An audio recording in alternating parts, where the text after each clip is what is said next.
télévision Futur Média mbokk yi jërë ngeen jëf ñoo ngi leen di nuyu bu baax a baax sant leen gërëm leen dellu rafetlu ni ngeen àndee ak suñu ay programme fas yéene ànd ak yéen ci soir d'info ginnaaw bi ñu sant yàlla sunu borom mi ñu kàttanal ba ñu mën fi teew ngir àndaat ak yéen tey jii soir d'info ñu am mbégte di ci dalal suñu natango mais également suñu rakk mooy Mamadou Diagne moo jiite convention des jeunes reporters du Sénégal moom la ñu fa tabb bu yàggul mu wuutu fa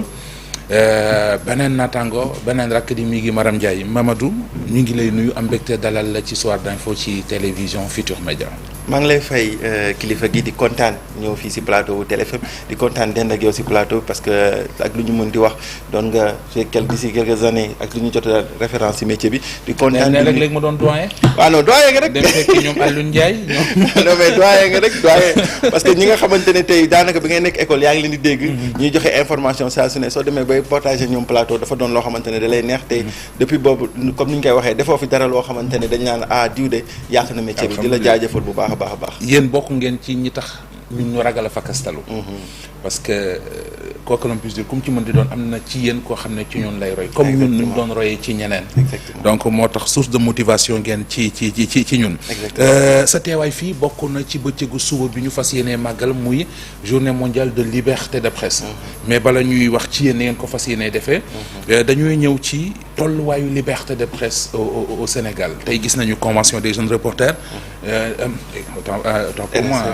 Reporters sans frontières ñu koy defee di siiwal tolluwaayu liberté de presse ci àdduna bi ñu gis ne Sénégal dafa def ay jéego su ma juumul ñi ngi wax ne jóge nañ ci 94e place dem ci 74e place exactement 20 places de gagné exactement ndax loolu d'abord sa gis-gis reporter bi nga doon ak njiital convention bi nga doon ñoom li ci classement bi reflété na réalité bi ci sa gis-gis jàpp naa ni reflété na réalité bi parce que soo seetloo tamit effectivement y a eu des avancées significatives qui ont été notées am na loo xamante ne am na si lu bëri parce que gis nañ at yi ñu weesu jeunes reporters yi wala reporters yi si boppam suñ doon dem si terrain dañuy am ay jafe-jafe yu bëri yi nga xamante ne dañ doon am force de l'ordre gis nañ tamit même au-delà de ça dañ doon censure yi bëri na mais en 2024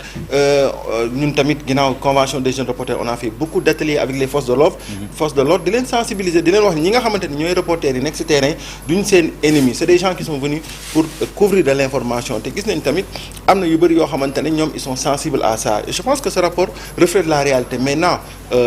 li nga xamante ne mooy comme ni ñu ko waxee ci rapport bi c'est pas lenn li nga xamante ne tout n'est pas rose tout n'est pas rose parce que l'environnement des sociétés de presse au Sénégal gis nañ li situation bi ni mu demee y a une certaine pression fiscale économie bi demeewul noonu moo tax nag ñun on est c'est bien c'est très bien que ñu ne Sénégal def na ay avancées mais am na ay joint yu bëri yoo xamante ne war nañ ko def voilà foofu laa bëggoon waxtaan ak yow def nañu jéego su ma juumul ñi ngi wax sax ne dañu sukkandiku ci réforme yi nga xam ne autorités yu bees yi engagé nañu ko pour gën a jëmale kanam nekkinu presse mais nu ñu mën a garantir liberté de presse fii ci Sénégal lu koy gën a yokk ba ñu jógee ci 74e place bi dem ci yeneen place yu gën a baax je pense que li nga xamante ne moo gën a mën a garantir liberté de presse fi Sénégal dafa am ñaari acteurs yu am solo yoo xamante ne dañ ci war a jouer mooy le ministère de tutelle c'est-à-dire que l'État du Sénégal am na ci responsabilité bu rëy ñeneen ñi nga xamante ne nag mooy le patronat de la presse c'est-à-dire que dafa doon ñaar ñi nga xamante ne ñoo sekk mbir mi su tax ma ne ministère parce que soo seetloo fan yi bëri am na ab doxalin ba nga xamante ne am nañ dañ ne dañuy réguler dañuy assainir milieu bi ñun ñëpp d'accord nañ ni que secteur bi dañ ko war a réguler dañ ko war a assainir mais amoon na ay taxaw seetlu boo xamante ne waa CAP defoon nañ ko fa mooy lan mooy assise des médias bu ñu fa defee assise def nañ ay conclusions les conclusions yooyu ñun jàpp nañ ci su fekkee ni jox nañ ko ministère de tutelle bi dina doon loo xamante ne dina gën a mën a renforcer lépp li nga xamante ne doon na liberté d'expression bi tamit code de la presse bi tamit ñu xoolaat ko parce que am na yoo xamante ne jaadul mais am na yoo xamante ne war nañ ko mën a revisiter parce que jamono day dox te jamono suy dox waroo nekk sur des positions statiques yoo xamante ne ay positions ay 1900 le genre on doit évoluer en fait su ma waxee tamit ci patron de presse c'est-à-dire que le journaliste doit être plus libre en fait et fii malheureusement dans certains médias da ngay gis ñoo xamante ne si c'est pas une pression éditoriale c'est une pression économique da ngay gis léegi ñu bëri dañuy nekk ci métier bi pour certaines raisons pécuniaires éthique ak déontologie taxul leen jóg et je pense que ne à ce sujet su fekkee ni am nañ ay patrons de presse yoo xamante ne ñoom lépp li nga xam ne jëm na ci wàllum influence taxul leen jóg dañu am une presse libre responsable état bi nag su taxawee jouer ci rôle bu mu war a jouer nañ ko am tamit yeneen entités yi nga xamante ne day yëngu ci wàllum presse moom maanaam CNRA tamit ñu réformer ko te nee nañ dinañ ko réformer correct tamit mu gën a am taxawaay pour mën a képp ki nga xamante ne journaliste nga suñ la waree àtte ñi àtte la ci yoon loolu am solo la. mais est-ce que liberté de presse totale jàpp nga moom Sénégal ndax juñu nga ma pression financière juñu nga ma pression éditoriale mais bul fàtte également am na aspect culturel parce que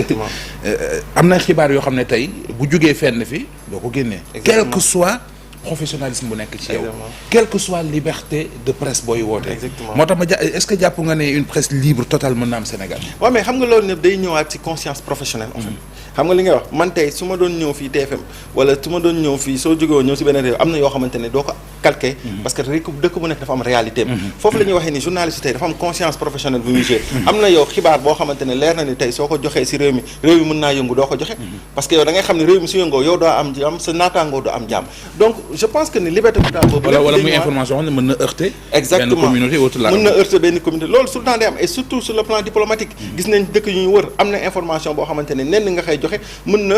heurter ñi nga xamante ne dañuy bokk si dëkk boobu mais je pense que lépp day sur le plan culturel sax sur le plan culturel xam nga am na turu dëkk yoo xam ne yow xam nga ne boo ko bindee wala nga wax ko exactement mën na heurter ñi fa dëkk exactement da ngay seet noo ko contourner loolu nag moo tax ma ne lépp ça revient à la conscience professionnelle parce que pour man am na yu bëri yoo xamante ne léegi ñu ngi koy waxaat ñaan waaw journaliste yi dañoo war a xoolaat seen bopp di wax waxu fact checking tout ça ma ne leen en fait les b.a-ba du journalisme c'est la vérification des faits c'est-à-dire que tey mënoo fi waxaat loo xamante ne journaliste yi xamuñu ko leneen kay moo am dañ lay former à bonne école nga génn xaw a jàdd yoon pour comme li ma lay wax pression fiscale beeg tout pression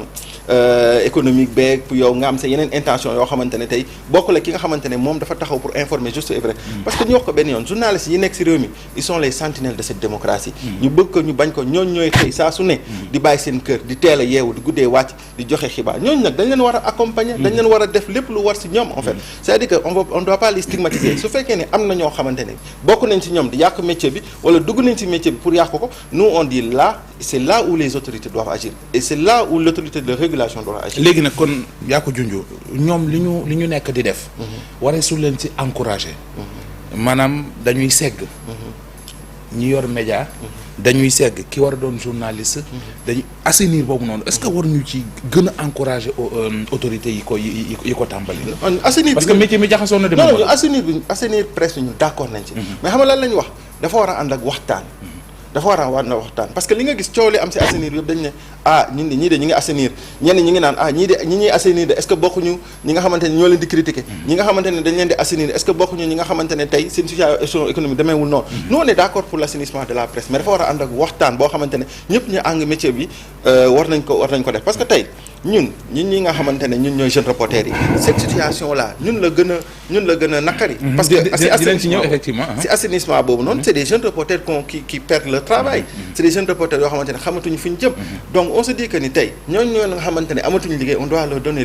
l'opportunité de pouvoir exercer ce métier maintenant ñi nga xamante ne nag teguñ ci yoon genre parce que assainissement boobu noonu dafa tegu ci yoon dañu lay laaj ay critères c'est-à-dire que yow entreprise bi dafa an sa rédacteur en chef an say contrat de travail yooyu noonu yëpp gëm naa ni nag tey ku yor média war nga yor tous ces documents là suñu la ko laajee amoo ko jox nañ la opportunité parce que sànq maa ngi dégg ci conférence de presse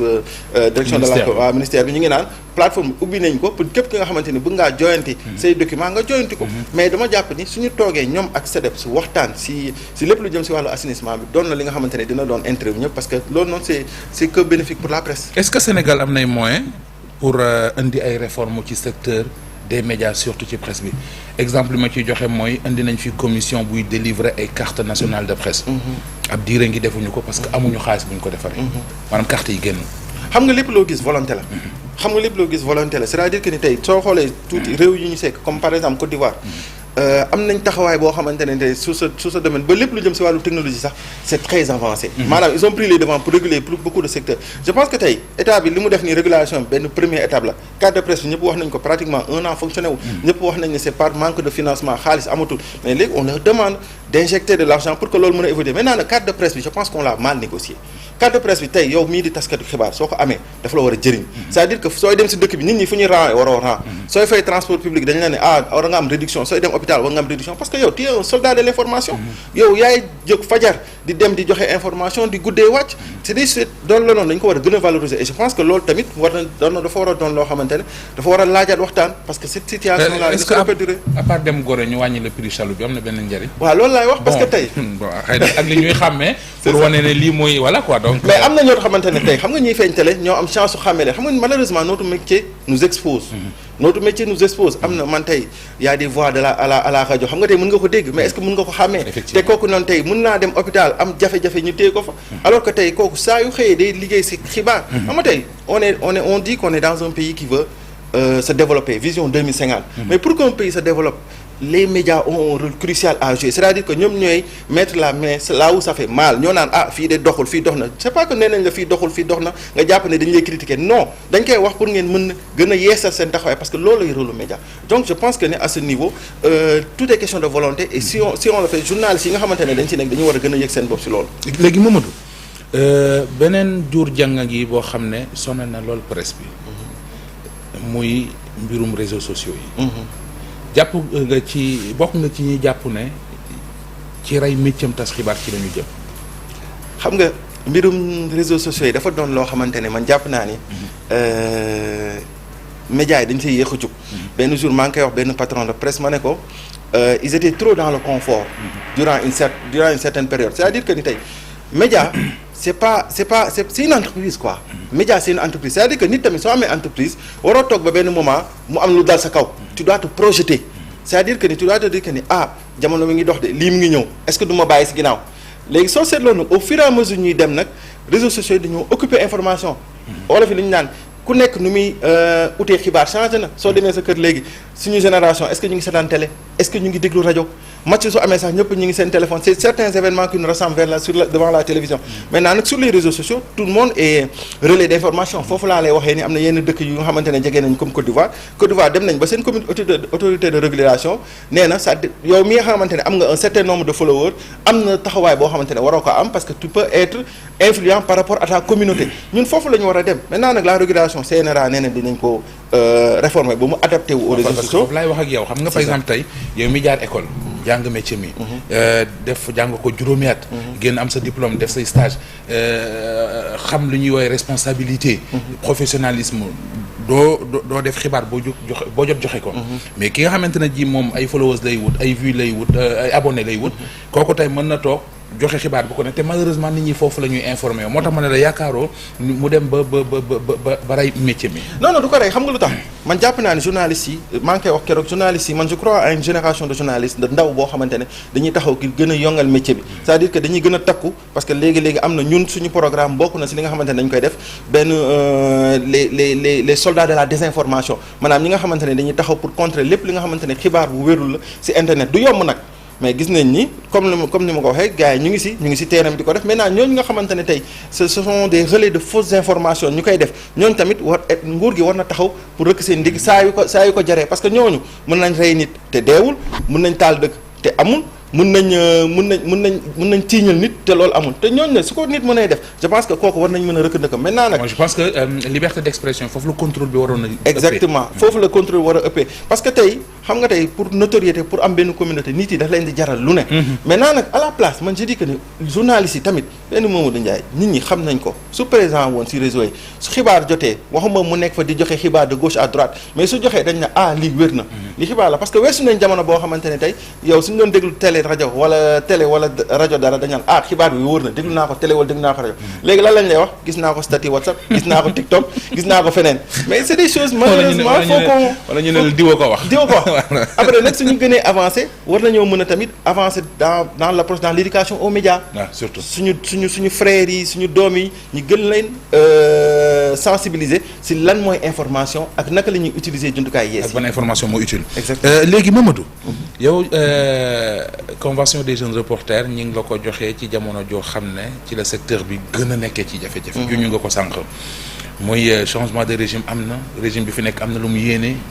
ñii di xëccu fii ñu gis ay entreprise de presse yoo xamante ne ji li ñu yanu lañ àttanul surtout affaire fiscale ba ñu tëj wàññi nañu ay reporters am ci ñoo xamante ne ji ci assainir gi ñuy assainir lañ leen ne mënu leen a dem ñu tëj wàññi nañu ay reporters ñooñu nga xamante ne ji ñi ngi dund yooyu la coono te ñu ci bari tey tegee cew ci sa loxo mooy présidence bi nga jiitee ban appréciation nga ci am di ko naqarlu déjà parce que c'est une situation qui me désole nous am na ay reporters yu bëri man sama bureau rek am na ñoo xamante ne nekkuñu ci benn rédaction donc dafa doon loo xamante ne bureau mooy bureau convention. bureau convention ok bi d'accord. bureau convention bi noo xamante ne tey nekkuñu ci benn rédaction et loolu noonu lu ko waral ay jamono journaliste bu génn nekk nga ci benn rédaction mais léegi gis nga situation bi c'est très déployé mais nag daf ñu gën a obligé ñu réadapté wu c'est-à-dire que tey pourquoi pas ñu gën a investir dans l'entrepreneuriat des médias ndaw bi nga xamante ne génn ci rédaction wala jàpp na ni tey mën naa créer benn système pour gën a jàllale information ñu jàppale ko sur des espaces de travail sur un financement loolu sax jàpp naa ne da koy gën a encadrer parce que tey média fii tout le monde consomme de l'information il y a beaucoup d'argent à aller chercher parce que ñi ci nekk noonu dañ ciy dem di jëli xaalis maintenant nag naka nga koy jëlee loolu noonu c'est très important beneen aspect bi gis nañ ni ministère bi suba woote na signature de convention ak ADPMA ak CDEPS pour un financement d'un montant de 400 millions pour gën a jàppale médias yi ñun nag suñu leen jàppalee dinañ ne def leen ndànk ñi nga xamante ne jox nañ reporters yi nga xamante ne jëloon nañ leen stage wala prestation ay at nañ leen recruter parce que fii nii soit dañuy stage ba jeex soit dañuy prestation ba en n'en plus finir donc ñooñu tamit ñu gën a yeesal seen taxawaay parce que ñun lu tax ñuy gën a insister ministère bi ak patronat bi toog parce que patronat bi lépp lu muy laaj si wàllum fiscalité allégée si wàllum ñi nga xamante ne ñu gën leen yombale seen liggéey su leen ko joxee ñun dañu mën a tourner ne leen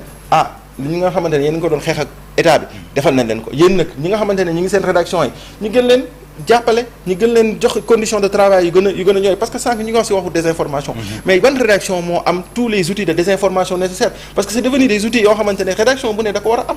mais loolu noonu su fekkee ni patron de presse mënu sax fay salaire est-ce que dina tal jënd ay logiciels yoo xamante ne ça va lutter contre voilà c'est ça donc c'est des choses yoo xamante ne pour man c'est très important war nañ ci mën a taxaw léegi yow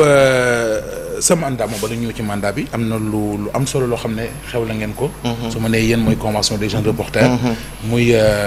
bëccëg bi ñuy màggal liberté de presse dans le monde ngeen woote ca maison de presse Babacar Touré lan la exactement en fait xam nga journée mondiale de la liberté de la presse ren dafa am thématique bu am solo dafa dëppoog lépp lu nga xamante ni daa jëm si wàllu intelligence artificielle xarala yi si maanaam impact am si journaliste yi naka la ñuy liggéeyee xam nga journaliste bi day taataan xibaar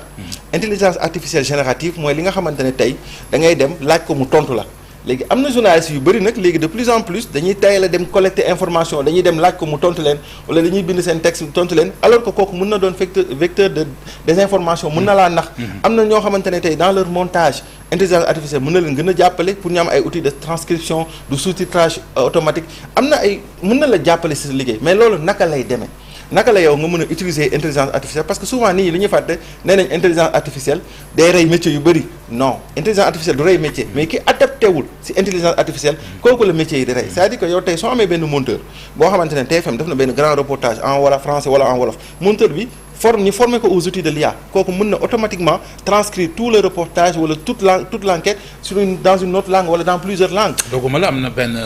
document bu BBC def jëm ci li xewoon Kenya. waaw mais intelligence artificielle moo mën a tax ñu génne yu bëri ci. exactement yi fa woon. donc tey waxtaan boobu dafa doon panel bi nga xamante ne dinañ woo ay experts yu bëri. dans le domaine ñu toog waxtaan ñu ne yéen de ndaw taskatu xibaar yi intelligence artificielle mën na leen jëriñ lii mën na leen jëriñ lii mën na leen jëriñ lii mais attention. faut faire très attention mën na jur lii mën na jur lii mën na jur lii donc loolu la ñu woo suba maison de la presse 9h incha allahu rabbi ba nga xamante ni journalistes yëpp suñu ñëwee nañ toog waxtaan échanger sur ce sujet. léegi Mamadou ñu bari seetlu nañu ne ñun reporters yi niveau bi dafa wàcc. waaw lan moo tax dañoo formeetul école yu baax yuy formé ñoo fi amatul reporters yi ñoo jëlatul temps pour jàng c'est quoi le problème. est-ce que rédaction yi ñu ngi formé. est-ce que ñu ngi formé ci rédaction yi parce que doyen yu bëri de dem nañ seen yoon. waaw parce que tey soo seetloo par exemple man bi may stage Soleil da nga xool sa papier dañ koy corriger waat ko ñu teg la si ay suñu lay yóbbu reportage man yóbbu nañ ma une semaine reportage boo xamante ne tey waxuñu ma reportage lan la dañ may sànni comme ça dans le bain pour éveiller tes sens rédactionnels nga mën a xam. RTS bind naa fa lancement boo xam ne ka ma ko jox da koo ma xoñ delloo ma ko. voilà mais xam nga tey parce que wax kan la nag.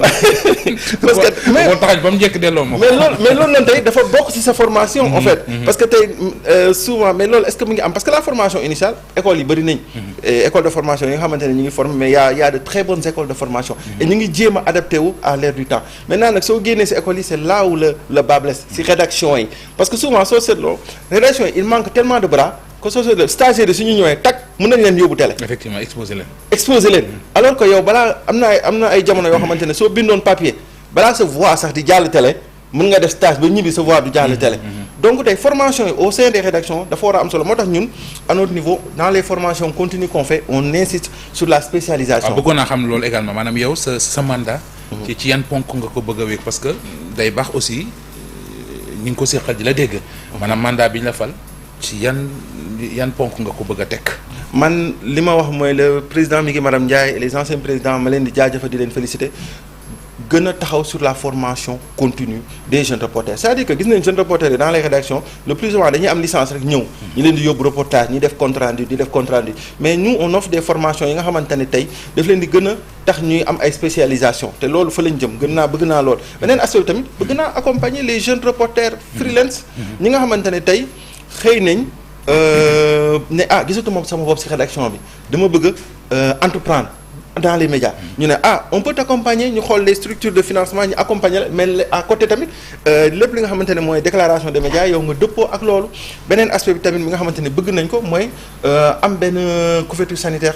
pour les journalistes xam nga sànq maa ngi naan carte de presse bi on l'a pas assez vendu parce que carte de presse nationale journaliste war na wax ko rek njëriñam daa bëriwul. voilà njëriñam bëriwul te loolu noonu tey su fekkee ni gars yi mën nañu dëgg ñun taskati xibaar dañoo gën a bëgg a gis suñu bopp suñu dëgg parce que ñooy soldat de l'information ñooy xëy suba ngoon on n'a pas de vie man maa ngi fàtte bu may tàmbali métier bi amoon na benn doyen bu ma naan ma bëgguma sama doom def liggéey bi man j'étais comme ça ma xool ko j'avais pas compris mais des années après nga xool yow doo xëy doo yendal doo fanaanal doo sax gis sa njaboot da ngay xam ni kii lii la doon bañal doomam beneen aspect bi nga xamante ne tamit bëgg nañ ko mooy la coopérative parce que suñu gala bi ñu defoon daaw on a pu offrir le grand prix Mame Less Camara on a pu offrir un terrain au gagnant te bëgg nañ tamit su fekkee ni jeune reporter il faut que les jeunes reporters s'engagent aussi bañ a toog di rédaction yi di téye seen loxo ñoom ñu ñëw bokk convention des jeunes reporters parce que mbooloo mooy doole su ñëwee pourquoi pas le chef de l'État nous avait promis des choses par rapport aux terres ñu ñëw taxaw ak moom ne ko kilifa gi sa njaboot a ngi nii ay journalistes lañ bëgguñu dem ci tel politicien wala bëgguñu ci dem am ci beneen influence c'est des journalistes ñoom métier bi la ñuy bëgg a dundee mais on veut proposer des coopératives suñu amee benn coopérative boo xamante ne mën nañ ko amal suñu bopp journalistes yi di cotiser ñu ne diw de liggéey na ba période bi am na terrain te mën na ko jëriñ. maa ngi lay gërëm bu baax Mamadou. maa lay fay moo doyen di la remercier. bu baax a baax yaa jiite convention des jeunes reporters journaliste nga bu nekk RTS mais luy soir RTS ak convention des jeunes reporters parce que soit da nga koy jiite mujj fa comme Migui Maram Ndiaye wala yow baa mu jógee fa comme Thierno Dramé luy problème bi. non du dara am na kenn ku ma ko laaj man ak mi ngi ñëw bokkoon fi ñu nekkoon mi ngi woon E-Média maa ngi woon E-Média après laa ñëw RTS. mooy li ma la wax rek soit da nga koy jiite mujj fa baa nga nekk fa jiite. non mais comme lu ma wax. en fait non gis nañu ay Soumbène Kane ak ñeneen ak ñeneen ay Pape Ndiaye ay Babacar ak Ibrahima Balde en tout cas mbégte la. merci di bokk ak plateau ñu mel comme yéen bon bu fekkente ne comme dese nañu quelques secondes boo amee loo ci bëgg a dolli rek. non di la remercier et di wax ni on donne rendez-vous demain tout le monde à la maison de la presse dina am ndekki dina am lan sax dina am añ faale nii ak ñangeen ni dinañ kontaan et di tamit jaajëfal les patrons de presse parce que c'est des gens yoo xamante ne à un certain moment ils se sont battus pour mettre en place des entreprises qu'on le veuille ou non ils ont créé des journalistes ils ont créé des gens yi nga xamante ne tey am na si ñeneen ñu si doon patron de presse donc tey jàpp naa ne war nañ leen jaajëfal si li nga xamante ne def nañ ko si métier bi Sénégal parce que ñun tey suñu demee ba doon am envie doon journaliste c'est en partie parce que on a eu des exemples en fait comme nu mu la ko waxee sànq au début di leen jaajëfal bu baax a baax et di remercier aussi l'appui que nous donne le ministère de la communication si suñuy activités yi parce que tamit ñoo am nañ taxawaay bu rafet. ñaari ponk ngi yoo xam ne dama leen di ñaan également ngeen góorgóorlu ci ba mu jóge fii. muy baatu chasseur de prime. ak baatu rakkaay. waaw incha allah rafetul ci deru ku ne journaliste la. incha allah jërëjëf Diagne. jërëjëf ñu ngi lay gërëm bu baax jërëjëf. Mamadou Diagne la moo jiite convention des jeunes reporters moom la ñu àndaloon ci soir d'info amoon mbégte dalal ko ci kanam tuuti dinañu ànd ak yéen ci xibaaru timis yi mbokk yi jërë ngeen jëf.